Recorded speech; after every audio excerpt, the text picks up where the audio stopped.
जय हिंद दोस्तों। मैं विकास भारद्वाज एक बार फिर आप सभी का मेरे इस वीडियो में स्वागत करता हूं।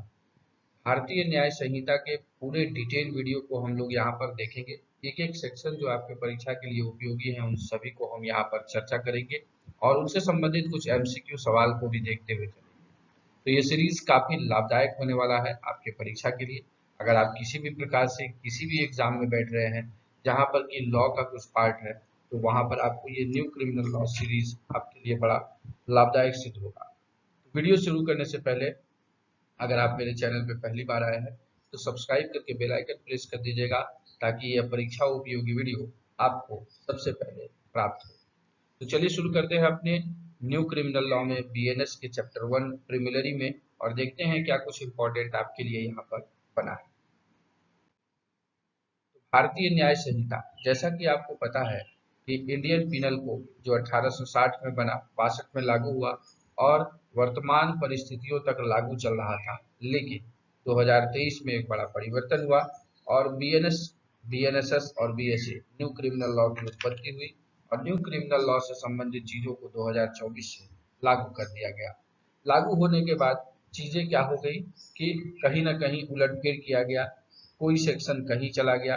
तो अब हम लोग नए वाले जो कानून भारतीय न्याय संहिता है, इसमें कहाँ क्या चीज दिया गया है, इसको ध्यान से एक एक चीजों को देखते हुए चलेंगे, जिससे कि मेमोराइजेशन होता रहे और आपका एग्जाम पॉइंट ऑफ व्यू से सारी चीजें क्लियर होती रहे। भारतीय न्याय संहिता का जो सेक्शन 1 है वो है short title, commencement and application के बारे में बताया गया है। शॉर्ट टाइटल नथिंग बट इसका नाम है, और नाम क्या है तो बोला भारतीय न्याय संहिता 2023 इसका नाम हो गया है। तो इंग्लिश में भी आपको भारतीय न्याय संहिता रोमन में ही लिखना है और हिंदी में तो भारतीय न्याय संहिता है।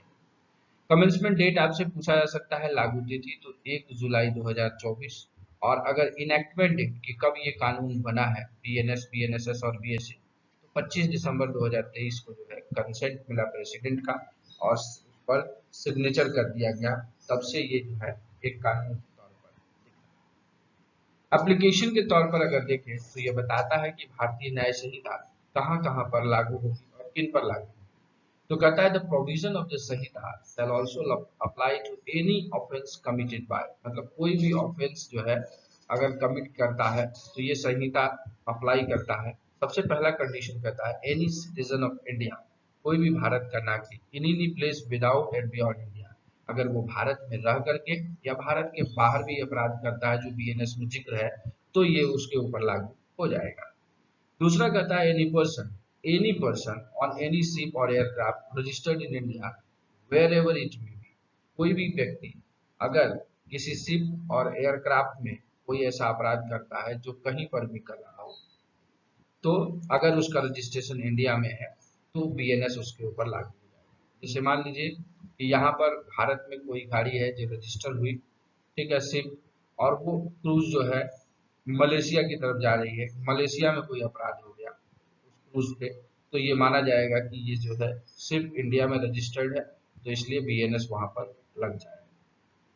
कहता है any person in any place without and beyond India committing offence targeting a computer resource located in India, मान लीजिए कोई कंप्यूटर डेटाबेस इंडिया में है लेकिन भारत से बाहर से लोग उसको टारगेट करके वहां ऑफेंस कर रहे हैं, तो भी ये लागू हो जाएगा।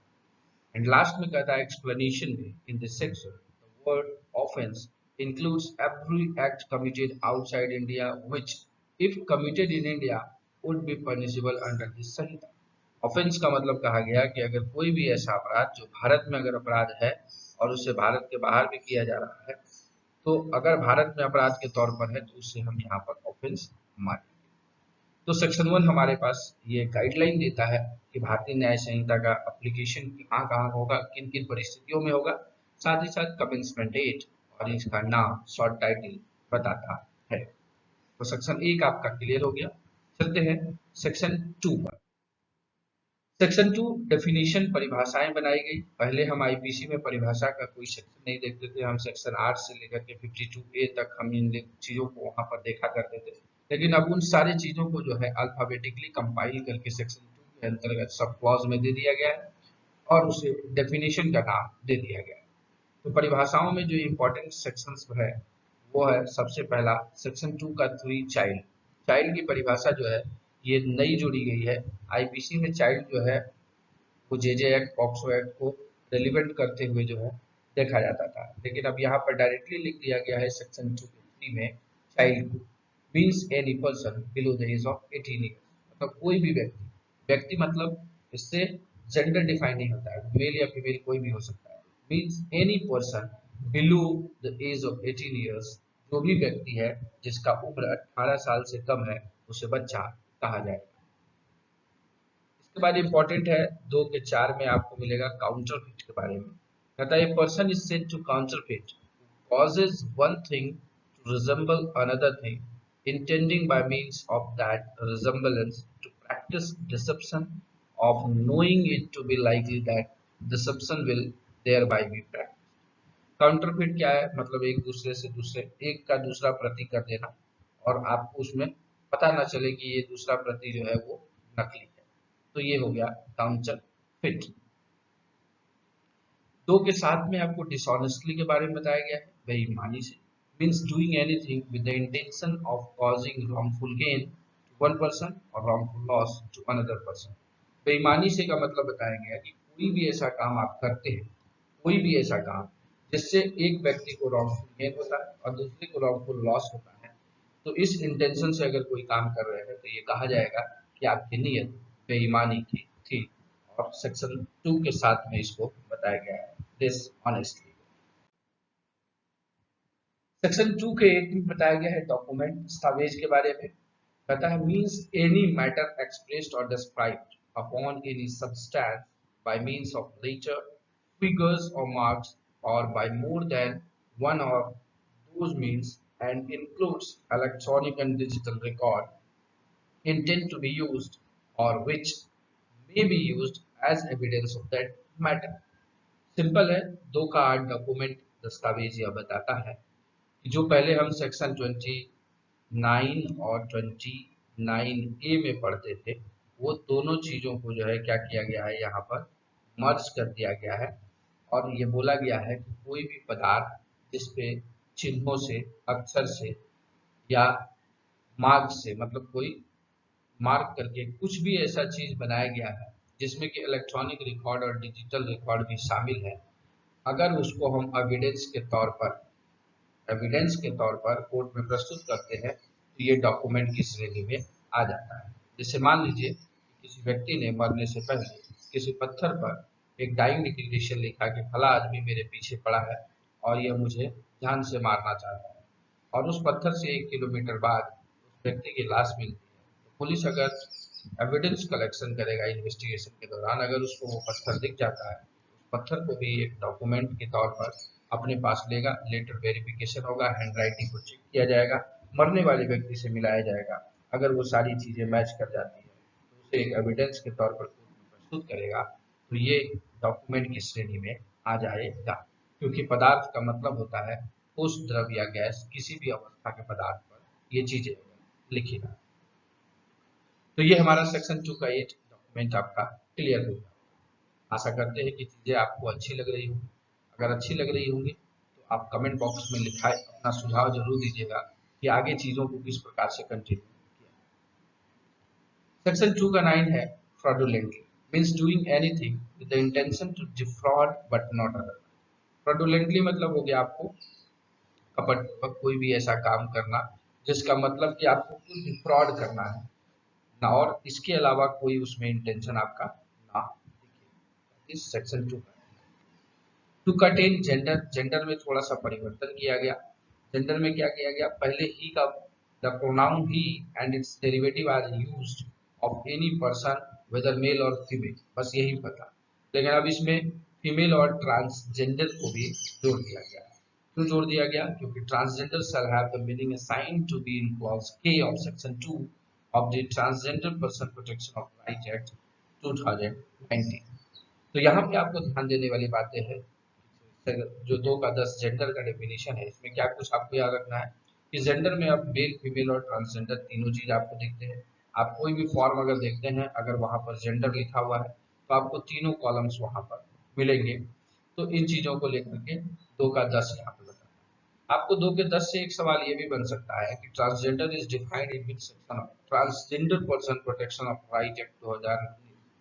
तो आपको याद रखना है सेक्शन 2 के क्लॉज के में इसके बारे में बताया गया है। तो ये भी सवाल यहाँ से आपके एग्जाम में पूछा जा सकता है। अगला जो डेफिनेशन है इंपॉर्टेंट वो है गुड फेथ, सद्भावना। Nothing is said to be done or believed in good faith which is done or believed without due care and attention. तो इसमें नेगेटिव सेंस में गुड फेथ को डिफाइन किया गया और ये कहा गया है कि कोई भी काम जो गुड फेथ में नहीं माना जाएगा अगर आप उसको करते समय सम्यक सावधानी और अटेंशन नहीं रखते, ड्यू केयर और अटेंशन नहीं रखते हैं, तो आपको ये कहा जाएगा कि आपने वो काम गुड फेथ में नहीं किया। समझ गए? तो अगर कोई भी काम आप विथ केयर एंड अटेंशन कर रहे हैं तो ये माना जाएगा कि you are doing this work as in good faith, भावना में आपने ये काम किया है। सेक्शन 12 है गवर्नमेंट के बारे में बताता है। गवर्नमेंट मींस सेंट्रल गवर्नमेंट और स्टेट गवर्नमेंट। सरकार का मतलब दूसरी सरकार, या तो केंद्र सरकार होगी या तो राज्य सरकार। सेक्शन 13 में हार्बर संशय के बारे में बताया गया है। Include supplying a person with shelter, food, drink, money, clothes, arms, ammunition or means of conveyance or the assistance a person by any means, whether of the same kind as those enumerated in this clause or not, to be wed apprehension। मतलब किसी भी व्यक्ति को क्या करना है, उसको आप या तो आश्रय दे रहे हैं, रहने की जगह दे रहे हैं, खाना पानी पैसा कपड़ा, आर्म्स, एमुनिशन या और किसी भी प्रकार से उसको सहायता कर रहे हैं, किसी भी मीन्स से कर रहे हैं, इस कारण से कि टू इवेड एप्रीहेंशन, उसको जो है क्या कर सके, गिरफ्तार ना किया जा सके या फिर उसको जो है निरुद्ध ना किया जा सके, तो ये कहा जाएगा कि इट इज हार्बर, यह संशय की श्रेणी में। तो सेक्शन 2 क्लॉज 13 में हार्बर के बारे में बताया। अगला है इंजरी, क्षति के बारे में बताया गया है सेक्शन 2 के 14 में। Means any harm whatever illegally cause to any person in body, mind, reputation और प्रॉपर्टी। अगर कोई भी व्यक्ति इलीगली कोई भी ऐसा काम करता है किसी व्यक्ति के साथ जिससे उसको नुकसान होता है, या तो शारीरिक, मानसिक या फिर उसकी ख्याति के या संपत्ति के, तो इसे कहा जाएगा इंजरी, क्षति कहा जाएगा। सेक्शन 2 का 14 इंपॉर्टेंट हो जाता है। 2 के 18 में आपको लोकल लॉ के बारे में बताया गया है। Means law applicable only to a particular part of India. मतलब कोई एक पार्टिकुलर पार्ट में जो अगर वो सेक्शन वो कानून लागू है तो उसे लोकल लॉ कहा जाएगा। जैसे if you are doing a government job in West Bengal area, a professional tax has been deducted from your salary. मतलब प्रोफेशनल टैक्स जो है बंगाल में आपको डिडक्ट किया जाता है। और भी बहुत सारे राज्य हैं जहाँ पे कि प्रोफेशनल टैक्स को डिडक्ट किया जाता है, लेकिन कुछ ऐसे भी राज्य हैं जहाँ पर कि प्रोफेशनल टैक्स को डिडक्शन नहीं किया जाता है। तो मतलब क्या हो गया कि प्रोफेशनल टैक्स से संबंधित जो ये कानून है या एक लोकल लॉ है, ये एक पार्टिकुलर पार्ट ऑफ इंडिया में लागू हो रहा है। तो ये हो गया आपको लोकल। सेक्शन 2 के 21 में मूवेबल प्रॉपर्टी के बारे में बताया गया है। जंगम संपत्ति कानूनी भाषा में, बोलचाल की भाषा में इसे चल संपत्ति भी कहा जाता है। कहता है includes property of every description except land and things attached to the earth or permanently fastened to anything which is attached to the earth. यहाँ पे जंगम संपत्ति के लिए भी उल्टा डेफिनेशन का प्रयोग किया गया नेगेटिव सेंस में, और ये कहा गया है कि कोई भी ऐसी प्रॉपर्टी चाहे वो किसी भी डिस्क्रिप्शन का, जब तक वो भूमि से परमानेंटली जुड़ी हुई है वो जंगम संपत्ति नहीं कहलाएगी। एज ए एग्जाम्पल अगर विजुअलाइज करें आप, तो कोई भी पेड़ जब तक वो जमीन से जुड़ा हुआ है तो उसे कोई भी कहीं पर भी नहीं ले जा सकता। तो जब तक उसका भूमि से उस पेड़ का जुड़ाव है वो पेड़ जंगम संपत्ति नहीं होगी, मूवेबल प्रॉपर्टी नहीं होगी। लेकिन जैसे ही उस पेड़ का साथ जमीन से छूटेगा, जैसे कोई उसे बीच से काट देगा आराम से, तो फिर क्या होगा, कोई भी बड़ा से बड़ा पेड़ काट करके आप कहीं पर भी मूव कर सकते, तो वो फिर मूवेबल प्रॉपर्टी हो जाएगा। इसीलिए यहाँ पर उल्टा डेफिनेशन दिया गया है कि जब तक कोई संपत्ति पृथ्वी के साथ अस्थायी रूप से जुड़ी हुई है तो वो जंगम संपत्ति नहीं है। जैसे ही उसका साथ पृथ्वी से छूटेगा वह जंगम संपत्ति हो जाएगी। अगर किसी मैदान में कोई पोल गड़ा हुआ है तो जब तक वह पोल जमीन के साथ गड़ा हुआ है तब तक वो जंगम संपत्ति नहीं होगी, लेकिन जैसे ही उस पोल को हम उखाड़ लेंगे, जमीन से उसका साथ छुड़वा देंगे, तो हम उसे मूव करके कहीं पर भी ले जा सकते हैं। ये हो गया हमारा मूवेबल प्रॉपर्टी। नेक्स्ट अगला जो है 2 का 23 कोड शपथ के बारे में बताता है। Include a solemn affirmation substituted by law for an oath and any declaration required or authorised by law to be made before a public servant or to be used for the purpose of proof whether in a court or not. Oath का मतलब क्या है कि सत्य को बाहर निकालने के लिए जो प्रोसेस सोलोमन अफर्मेशन लगाया जाता है या फिर एक डिक्लेरेशन जो दिया जाता है, इसको शपथ कहा जाएगा, चाहे वो कोर्ट में हो या फिर कोर्ट के बाहर हो, कहीं पर भी हो। पर्पस ऑफ प्रूफ है उसमें कि आपको साबित करना है कि सत्यता क्या है। दैट इज कवर्ड इन 2 का सेक्शन 23 बताता है। 2 का सेक्शन 24 है ऑफेंस के बारे में बताता है, अपराध के बारे में बताता है। तो except the chapters and sections mentioned in sub clause A and B, the word offense means a thing made punishable by this संहिता। इसमें बहुत सारे सेक्शंस और चैप्टर दिए गए हैं जो कि ऑफेंस की श्रेणी में नहीं आते हैं, जैसे साधारण अपवाद वाले पार्ट। तो इन चीजों को छोड़ के सारे चीज जो भी यहाँ पर संहिता में बताए गए हैं पनिशेबल, वो सारे अपराध की श्रेणी में आते हैं। लेकिन अगर बोलचाल की भाषा में देखें तो समाज या कानून के द्वारा प्रवृत्त ऐसी कार्य जिसके लिए कि कानून में सजा का प्रावधान है और समाज ने उसे दंडनीय अपराध के तौर पर बताया है, तो वो अपराध की श्रेणी में आता है। अगला है आपको सेक्शन 2 का 28 पब्लिक सर्वेंट, लोक सेवक के बारे में बताया गया है। लोक सेवक के इसमें जो है मल्टीपल पॉइंट्स है, उन पॉइंट्स को हम यहाँ पर स्किप करेंगे, आप उसे अपने हिसाब से देख लीजिएगा। ये कुछ ऐसे पॉइंट्स है और जिसमें मैं मोटा मोटा अगर बताऊं तो कहता है कि आर्मी, नेवी या एयरफोर्स का कोई भी कमीशन ऑफिसर पब्लिक सर्वेंट होगा। कोई भी ऐसा जज जो अपना लॉ ड्यूटी डिस्चार्ज कर रहा है तो वो भी आ जाएगा।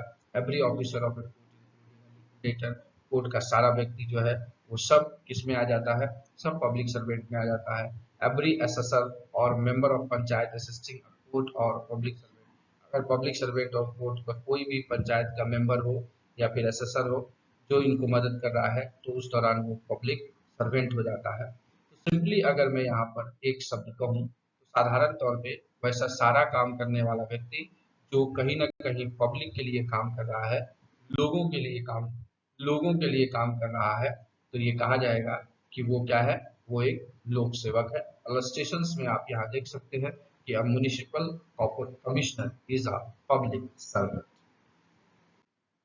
इसके बाद हम आते हैं सेक्शन 29 में रीजन टू बिलीव, विश्वास का कारण। A person is said to have reason to believe a thing if he has sufficient cause to believe that thing but not otherwise। Reason to believe मतलब आप मेरे ऊपर विश्वास करना चाहते हैं तो आपके पास एक सफिशिएंट कॉज होना चाहिए कि आप मेरे ऊपर क्यों विश्वास कर रहे हैं। अगर ऐसा कॉज है तो ये कहा जाएगा कि रीजन टू बिलीव बन रहा है। अगर ऐसा कॉज नहीं है तो ये माना जाएगा कि रीजन टू बिलीव नहीं एग्जिस्ट कर रहा है। सेक्शन 2 का 30 स्पेशल लॉ के बारे में बताता है। Means law applicable to a particular subject. किसी पार्टिकुलर सब्जेक्ट पर अगर कोई कानून बन जाता है तो उसे स्पेशल लॉ का नाम दिया गया है। जैसे अगर कोई भी रेलवे प्रॉपर्टी की चोरी होती है तो railway property unlawful possession act 2012 जिसको 1966 में मतलब कि बना था, तो ये लागू हो जाता है। तो आरपीयूपी एक्ट जो है वो एक स्पेशल एक्ट हो जाता है। वहीं रेलवे एक्ट ये भी एक स्पेशल एक्ट हो जाता है। कोटपा एक्ट, अगर कोई स्टेशन प्रीमाइसेस में या फिर पब्लिक प्लेस में धूम्रपान करता है तो ये भी एक स्पेशल लॉ बनेगा। तो किसी पार्टिकुलर सब्जेक्ट पे अगर कोई कानून बन जाता है तो ये एक स्पेशल लॉ की श्रेणी में आता है। जैसे सेक्सुअल हरासमेंट पे बना, पब्लिक प्लेस, वर्क प्लेस, तो इन चीजों पर भी ये स्पेशल लॉ बना। सेक्शन 2 का 31 वैल्यूएबल सिक्योरिटी के बारे में बताता है। Means a document which is or purports to be a document whereby any legal right is created, extended, transferred, restricted, extinguished, or released, or whereby any person acknowledges that he lies under legal liability or has not a certain legal right। Valuable security मूल्यवान प्रतिभूति में यह कहा गया कि कोई भी दस्तावेज जैसे ही डॉक्यूमेंट वर्ड यूज हुआ, that means all ingredients given in section 2(8) of BNS includes invaluable security। जो भी 2 के 8 में ये बताया गया सारी चीजों को कहा हो गया वो 2 के 31 में इंक्लूड हो गया। और ये कहा गया कि कोई भी ऐसा डॉक्यूमेंट जिससे कि आपका कोई अधिकार का सृजन होता हो, आपका कोई अधिकार खत्म हो जाता हो, आपका कोई अधिकार का विस्तार हो जाता हो, आपका अधिकार ट्रांसफर हो जाता हो, तो इन सारी चीजों को आपके ऊपर कोई एक लीगल लायबिलिटीज आ जाता हो, तो इन सब चीजों को अगर कोई भी ऐसा डॉक्यूमेंट है तो उस डॉक्यूमेंट को हम कहेंगे वैल्यूएबल सिक्योरिटी। अगर हम इलस्ट्रेशंस में देखें, उदाहरण में देखें, तो A writes his name on the back of a bill of exchange as the effect of this endorsement is to transfer the right to the bill to any person who may become the lawful holder of it. The endorsement is a valuable security। ए का नाम जो है एक bill of exchange के पीछे रख दिया जाता है, लिख दिया जाता है, और ये उसको पावर दे दिया जाता है कि ये जिसको भी होल्डर अपना बनाना चाहता है, जिसके बारे का भी नाम दे देगा तो वो इसका लॉफुल होल्डर हो जाएगा। दैट मीन्स ए को क्या मिला, वो बिल ऑफ जो एक्सचेंज है वो एक वैल्यूएबल सिक्योरिटी हो गया। तो ये हो गया 2 का 31। 2 का 33 वॉलेंटरी, स्वेच्छा से। कहता है person is said to cause an effect voluntarily when he causes it by means whereby he intended to cause it, by means which at the time of employing those means he knew or had reason to believe to like to cause it। Voluntarily, स्वेच्छा से, मतलब या तो आपके मन में था उस काम को करने का तो आपने किया, आपके मन में नहीं था लेकिन कुछ कंडीशन से फिर भी आपने उसको वॉलंटरली किया, तो भी ये कहा जाएगा कि आपने वो काम स्वेच्छा से किया। तो ये हो गया सेक्शन 2 का 30। इसके बाद 2 का 36 रॉन्गफुल गेन के बारे में बताया था। पहले हम लोग इसको एक ही सेक्शन में पढ़ते थे, wrongful gain, wrongful loss and gaining wrongfully और ऑब्टेनिंग लूजिंग रॉन्गफुली, इन सारी चीजों को, लेकिन अब सबको अलग अलग कर दिया गया। 2 का 36 रॉन्गफुल गेन के बारे में बताया जाता है, means gain by unlawful means of property to which the person gaining is not legally entitled. मान लीजिए आप स्टेशन पर अपना ट्रॉली बैग लेके खड़े हैं, कोई व्यक्ति आता है और आपका ट्रॉली बैग चुरा के चला जाता है, तो यहाँ पर क्या हुआ, उस व्यक्ति को रॉन्गफुल गेन हुआ क्योंकि वह उस प्रॉपर्टी का मालिक नहीं है, फिर भी उसको वो सामान मिल गया। लेकिन ठीक उसके विपरीत जिसका ट्रॉली बैग है उसको 2 का 37 रॉन्गफुल लॉस होगा, means the loss by unlawful means of property to which the person losing it legally entitled, जिसके लिए वो लीगली इंटाइटल्ड है, तो उसको रॉन्गफुल लॉस यहाँ पर हो जाएगा। वहीं आते हैं gaining wrongfully and losing wrongfully। A person is said to gain wrongfully when such person retains wrongfully as well as when such person acquires wrongfully। A person is said to lose wrongfully when such person is wrongfully kept out of any property as well as when such person is wrongfully deprived of property and etc। Gaining wrongfully, losing wrongfully एक और example बता देते हैं कि मान लीजिए आपका mobile है और आपने किसी पब्लिक प्लेस पे मोबाइल चार्ज में लगाया था, आपका मोबाइल जो है कोई दूसरा व्यक्ति ले लेगा, लेकिन जब आप उसको क्लेम कर रहे हैं कि ये मेरा मोबाइल है तो बोलता है आप इसका बिल दिखाइए और ये सारी चीज दिखाइए। तो जब तक आप उसको बिल नहीं दिखा रहे हैं और वो व्यक्ति आपका सामान रखे हुआ है तो वो गेनिंग रॉन्गफुली है और आप लूजिंग रॉन्गफुली कंडीशंस में आते हैं, जब तक ये प्रूव नहीं हो जाता कि वो संपत्ति आपकी है और आपके पास वापस ना। तो ये था डेफिनेशन का पार्ट जो का 2 का 38 तक बताया गया। अब हम लोग यहाँ पे कुछ मल्टीपल चॉइस क्वेश्चंस को देख लेते हैं। इस क्वेश्चंस के लिए आपके लिए एक प्लेटफॉर्म है, आप आरपीएफ एलडीसी मोबाइल एप्लीकेशन को डाउनलोड करके आप मॉक टेस्ट वहाँ पे ज्वाइन कर लीजिएगा। आपको इससे संबंधित डिटेल क्वेश्चंस वहाँ मॉक टेस्ट में मिल जाएंगे, जिससे कि आप बहुत ज्यादा से ज्यादा सवाल को प्रैक्टिस कर पाएंगे और आपके तैयारी को और पुख्ता बना पाएंगे। तो चलिए शुरू करते हैं टेस्ट योरसेल्फ के पार्ट का। तो आपको यहाँ पे 2 क्वेश्चंस दिख रहे हैं। पहला क्वेश्चन दिख रहा है which section of BNS defines age of child. BNS की कौन सी धारा बच्चे की उम्र को परिभाषित करती है। सेक्शन 2 का 2, 2 का 3, 2 का 4 या 2 का 5। काफी आसान सवाल है। सेक्शन 2 के 3 में चाइल्ड के बारे में बताया गया। विच section of BNS defines good faith. BNS की कौन सी धारा सद्भावना को परिभाषित करती है। 2 का 8, 2 का 9, 2 का 10, 2 का 11। तो सही उत्तर हो जाएगा 2 का 11 में सद्भावना को परिभाषित किया गया है। कुछ और सवाल आपके लिए हैं। विच section of BNS defines special law, BNS की कौन सी धारा विशेष कानून को परिभाषित करती है? तो सेक्शन 221, 230, 231 या 231 यहाँ पर रिपीटेड हो गया है। तो विशेष कानून के बारे में जो है सेक्शन 230 में आपको बताया गया है। वहीं पर ओथ शपथ के बारे में किस धारा में बताया गया है? तो सेक्शन 2 का 13, 2 का 20, 2 का 23 या 2 का 26। सही उत्तर हो जाएगा 2 के 23 में ओथ के बारे में बताया गया। तो बीएनएस के डिटेल एक्सप्लेनेशन सीरीज का यह पहला पार्ट था। इसमें हमने प्रीलिमिनरी पार्ट को देखा। आशा करते हैं कि चीजें आपको ठीक ढंग से समझ में आई होंगी। अगर आपके कुछ कमेंट और सुझाव हैं तो जरूर आप अपने कमेंट बॉक्स में इसको लिखिएगा, ताकि उसे आगे के वीडियोस में हम इम्प्लीमेंट करते हुए चलें।